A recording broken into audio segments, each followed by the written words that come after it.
transportation, and the railroads were happy to oblige. On October 27, 1870, along with other investors, Palmer incorporated the Denver and the Rio Grande Railroad with a capital stock of $2.5 million. Palmer proposed to build the shortest narrow-gauge route to Russia. Palmer proposed stabilized routes that the South and Denver were designed with their bundle. West, the Gorge towards Columbia, and there were plenty of paths to the Sarasota Valley and the Rio Grande River.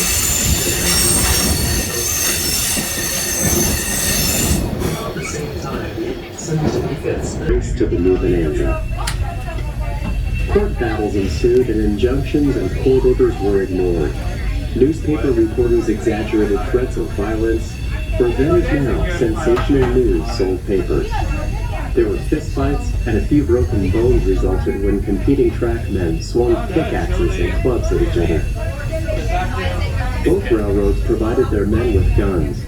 Survey stakes were moved and both railroads raced to be the first to throw dirt to prove they were the rightful party. The Santa Fe even went so far as to hire Bat Masterson and some of his men to protect their progress. Fortresses were built to guard the roadbeds from invading work crews and possible violence. Both parties would intercept telegraph messages so each knew what the other was doing. After 2 years of battles, legal and court actions, and financial negotiations, the matter was finally settled. J. Gould, the powerful railroad baron for the Union Pacific, did what the courts could not. He got the owners together and settled their argument. The Denver and Rio Grande got back its railroad. It had to pay the Santa Fe $1.8 million for the railroad it had built in the Gorge. Denver and Rio Grande construction resumed and the rails reached Leadville on July 20th, 1880. The Royal Gorge War was over. The area we are now passing through was the location of what was known as the Royal Gorge Station Depot. This was also home to the section boss, who led a crew of men devoted to the maintenance of the track. Many years ago, however, the section boss moved out and Santa Claus moved in. During the holiday season, the Royal Gorge Railroad turns into the ever-popular Santa Express train, which has special permission to travel to the magical North Pole. During the holiday season, this area is bustling with activity as Santa, Mrs. Claus, and all the elves are busy preparing for all the excited boys and girls. Mrs. Claus stays busy preparing cookies and hot cocoa for all the train's guests to enjoy while on board, and Santa's elves love spreading the joy of the season by playing games and singing songs. Santa's village at the North Pole is illuminated with over 40,000 lights and fully decorated for the holiday season. Once Santa boards the train, he visits with all the good girls and boys, takes their Christmas wish list, and gives each child a special gift. Christmas cheer is definitely in the air. It's a magical experience for the whole family. Santa Express sells out quickly, so get your tickets booked today. Santa Express train tickets can be booked at santaexpresstrain.com.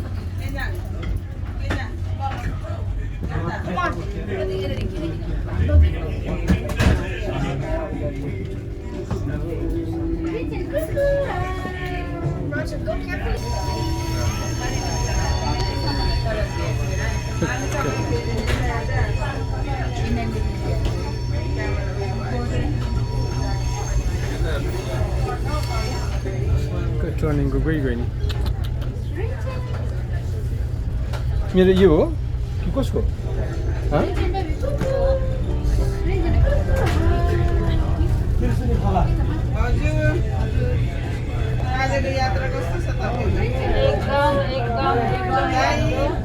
एकदम ठीक छ दा हेर्ने दाजु दाजु यो मेरो होइन नि यो कसको हो यो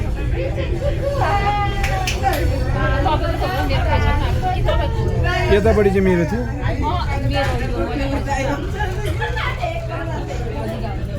Looking off the south side of the train, you can begin to see the remnants of the old gravity water diversion system pipeline. By the late 1800s, Canyon City and the surrounding areas were growing rapidly.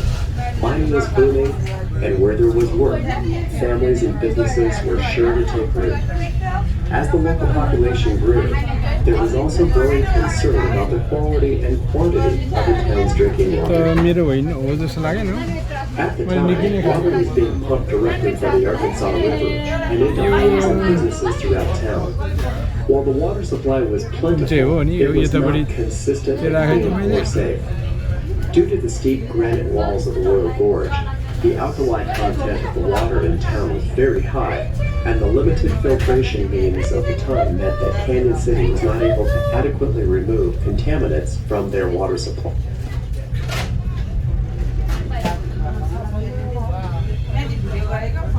The pipeline first came about in the mid-1890s, but it wasn't until the early 1900s that construction would actually begin. Due to the difficult terrain, construction of the pipeline was a slow and arduous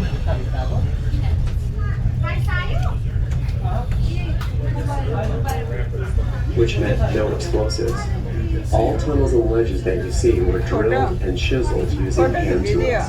सब गयो बाहिर The Museum of Colorado Prisons has a record from the biannual report of 1908 to 1910 that references both the Tunnel Gang and the Gorge यो नि Gang फालफाल कान्छी trustees. यो फालफाल यो मेरो होइन रहेछ यो